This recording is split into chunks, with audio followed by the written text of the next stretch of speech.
Hello everyone, আমি নিলয়। তো আজকে হতে যাচ্ছে আরো একটি ইন্টারেস্টিং মিনি ব্লগ।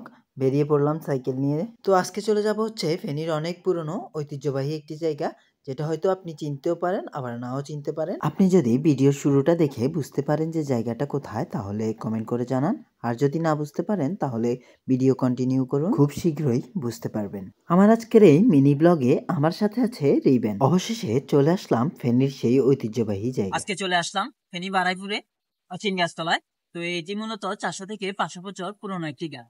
এই গাছের নাম মোটামুটি কেউই জানে না, এই জন্য এই গাছকে অচিন গাছ বলে সবাই জানে বা সবাই বলে।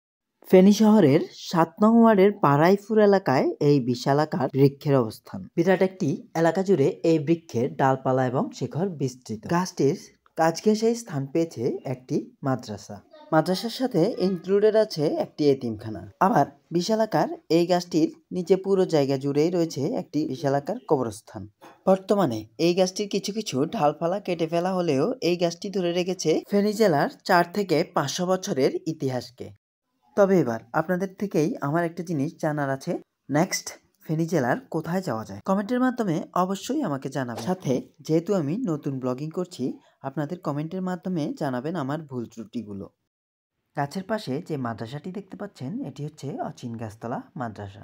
আবার অচিন গাছতলা নামে ফেনীতে খ্যাতি পেয়েছে এই এলাকাটিও। কালের সাক্ষী ফেনী শহরের এই অচিন গাছ বাংলাদেশে নতুন রেকর্ড সৃষ্টি করেছে। ভালো থাকবেন, সুস্থ থাকবেন, দেখা হবে অন্য কোনো ভিডিওতে।